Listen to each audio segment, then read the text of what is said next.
एक कदम ईश्वर की ओर। निर्वाण प्रकरण 78वां सर्ग।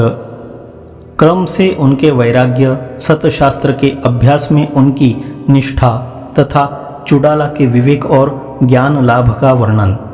महाराज वशिष्ठ जी ने कहा, हे रामभद्र, इसी प्रकार अनेक वर्षों तक दृढ़ प्रेम से संपन्न उस दंपत्ति ने दिन पर दिन होने वाली यौवन की अमंद लीलाओं से रमण किया।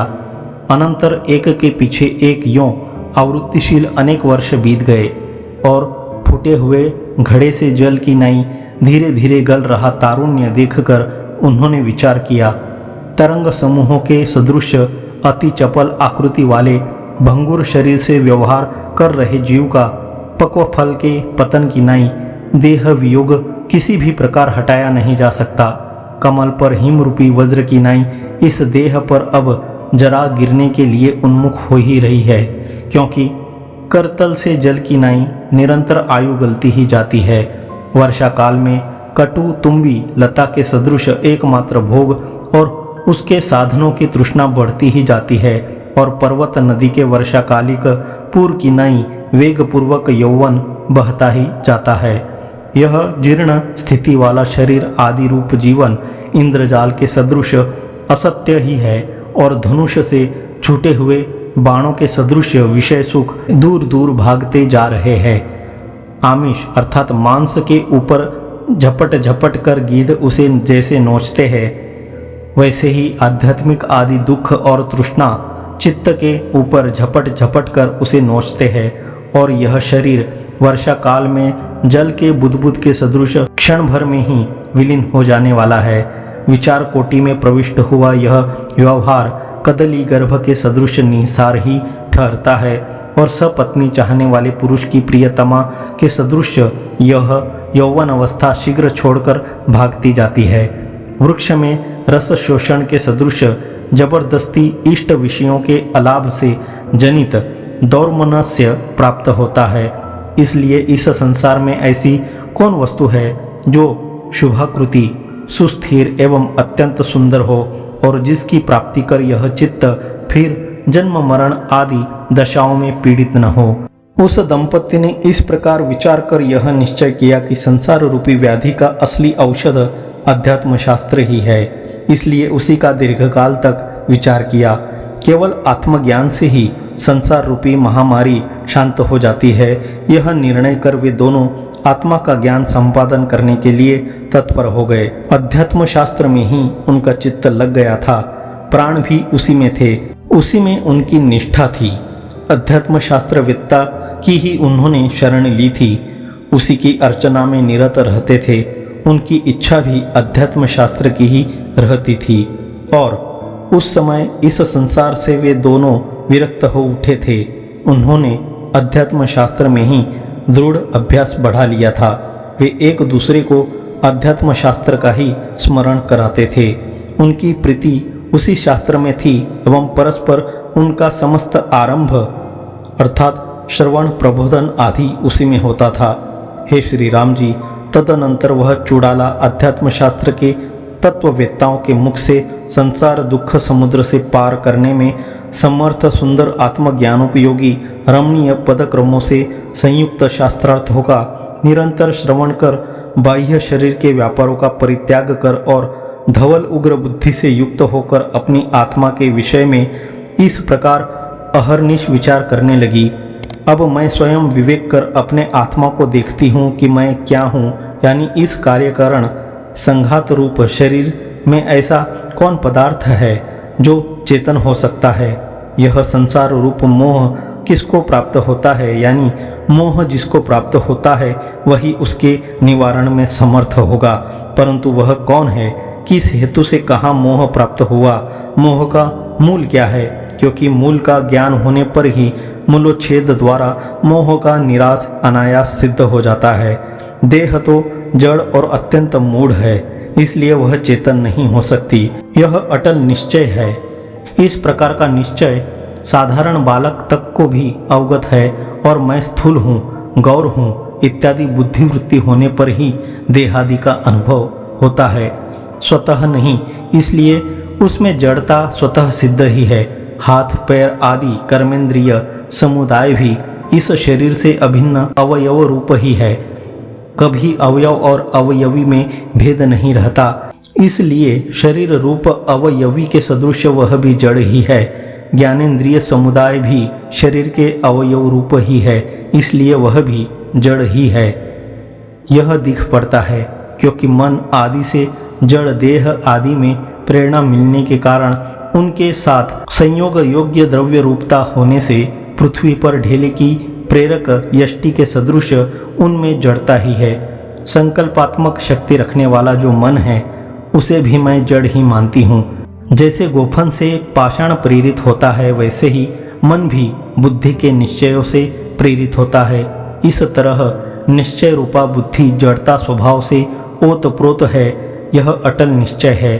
दो तटों के मध्यवर्ती ढालू प्रदेश से जैसे नदी बहती है, वैसे ही अहंकार से वह बुद्धि बहती है, इसमें तनिक भी संदेह नहीं है। अहंकार भी सार शून्य तथा मुर्दे के सदृश है, इसलिए वह जड़ ही है, क्योंकि बालक द्वारा जनित भ्रम रूप यक्ष के सदृश प्राण युक्त चिदाभास द्वारा वह जनित है। चेतनाकाश रूप जीव प्राण रूप उपाधि से युक्त होकर हृदय में रहता है। वह भीतर इतना सुकुमार है कि दूसरे अपने अंतर्यामी दिव्य चैतन्य से दीप्त होकर जीता है। आहा, मैं समझ गई। साक्षी का स्वरूप धारण कर विषयों का प्रकाशन करना ही इस चेतन का चैत्योल्लेख कलंक है। इस कलंक से दूषित प्राय हो करके यह सबको जान लेता है और अनादिभूत चैतन्य रूप से ही यह जीव प्रस्फुरित होता रहता है। जैसे सुगंध पवन से और नदी का वेग पुष्करिणी से परिचालित होता है, वैसे ही यह जीव चैत्य भ्रमों से युक्त चैतन्य से ही परिचालित होता है। चैतन्य शरीर आत्मा मिथ्याभूत जड़ विषयों के साथ अध्यास अर्थात संसर्गाध्यास और तादात्म्याध्यास करके ही जड़ जैसा बन जाता है और अपने असली प्रकाशमान धवल स्वरूप का उस प्रकार परित्याग कर देता है जिस प्रकार तप्त जल या समुद्र जल में गिरा हुआ अग्नि अपने भास्वर प्रकाशमान स्वरूप का परित्याग कर देता है।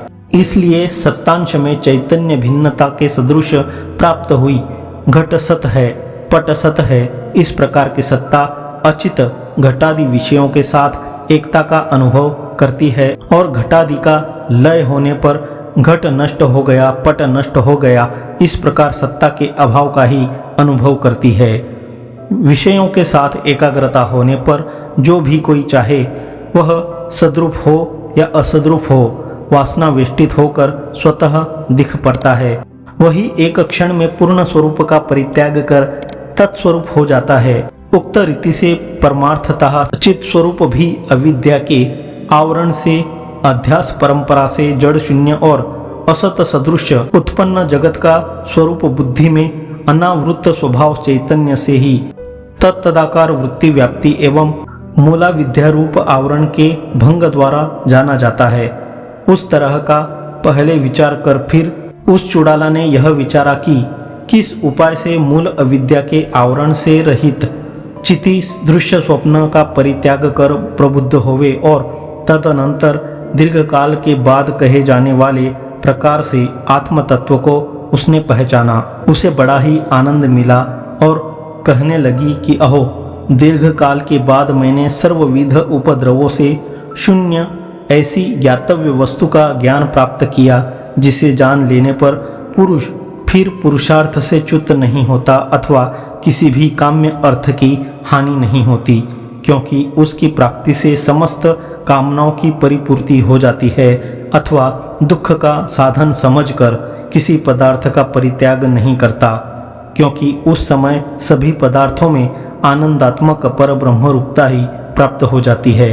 अहो, ये जितने मन बुद्धि इंद्रिय आदि पदार्थ है वे सब के सब चिद्विलास को परिच्छिन्न बना देते हैं। केवल कारण रूप ही है, वे स्वयं असत स्वरूप ही है और उनका स्थान नेत्र पर अंगुली रखने पर दिखाई दे रहे द्वितीय चंद्रमा का ही है, अर्थात वे भ्रांति मात्र से परिकल्पित है। वास्तव में सर्वविध आवरण आदि से निर्मुक्त अकेली महाचिति ही इस संसार में सब काल में अपना अस्तित्व रखती है, जिसको महासत्ता भी कहते हैं। यह कलंकों से शून्य, समान रूप, विशुद्ध और अहंकार वर्जित स्वरूप वाली है। उसका स्वरूप शुद्ध विज्ञान ही है। भूमानंद रूप होने से वह परम मंगलात्मक सन्मात्र रूप है। भूमानंद रूप स्वभाव से वह कभी भी च्युत नहीं होती। मूल अविद्या रूप आवरण के भंग से एक बार उसका यदि साक्षात्कार हो जाए तो वह फिर कदापि आवृत्त नहीं होती। इसलिए वह वेदांत आदि अध्यात्म शास्त्रों में लक्षणावृत्ति से नित्य उदयवती कही जाती है। उसी का ब्रह्म, परमात्मा आदि नामों से सर्वत्र गान किया जाता है।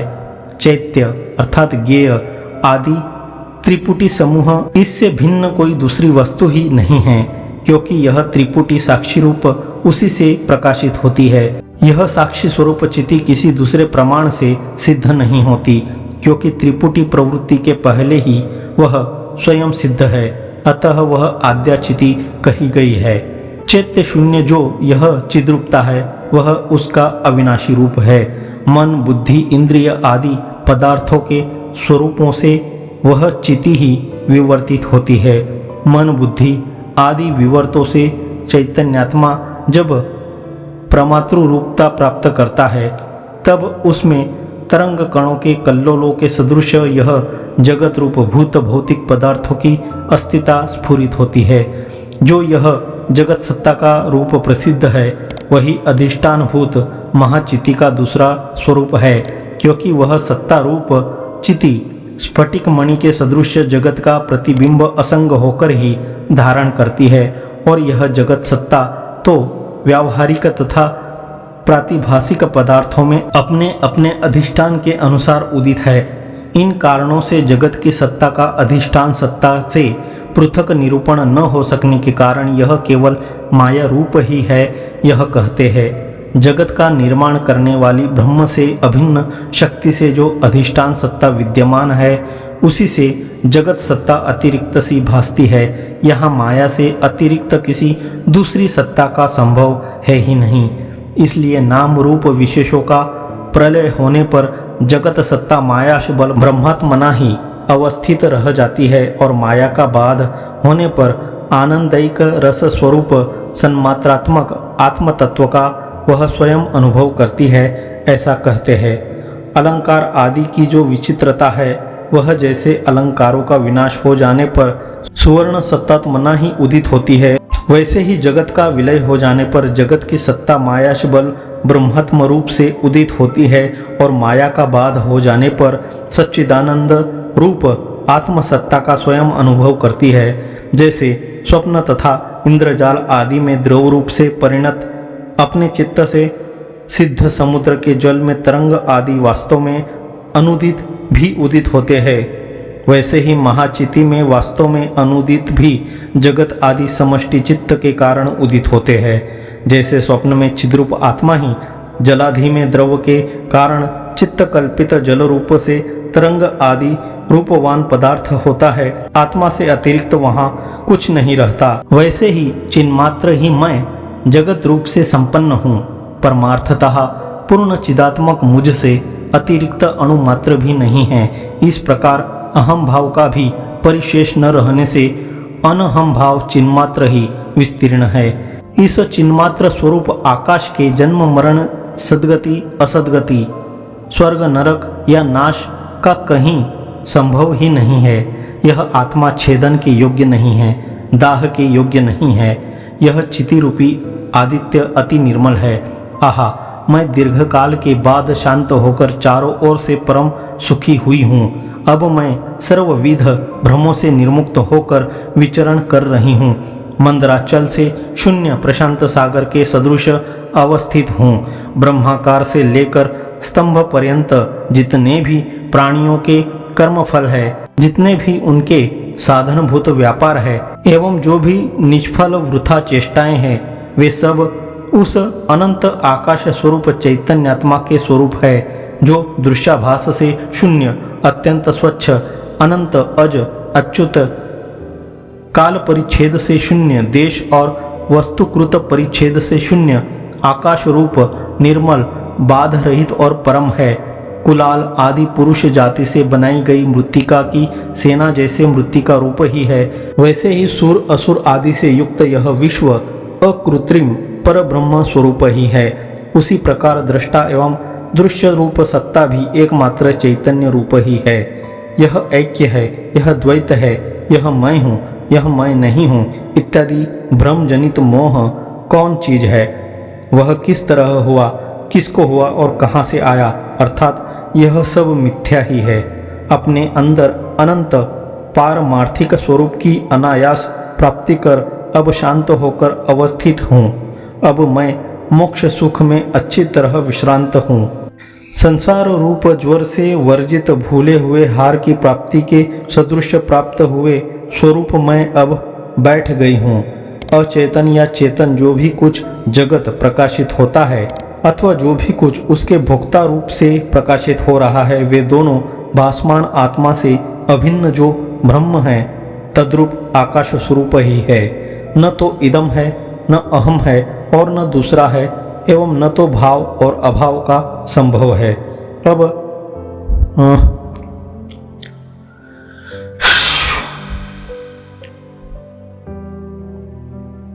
भाव और अभाव का संभव है। सब कुछ शांत निरालंब केवल पर ब्रह्म रूप ही होकर स्थित है। इस प्रकार आत्मा के विचार में परायण वह चुड़ाला मोह रूपी निद्रा का आत्यंतिक विनाश हो जाने के कारण यथास्थित इस परम आत्म तत्व का भली भांति परिज्ञान कर राग भय मोह आदि अज्ञान विलासों के शांत होने से उस प्रकार शांत हो गई जिस प्रकार शरतकालीन आकाश की लेखा। 78वां सर्ग समाप्त।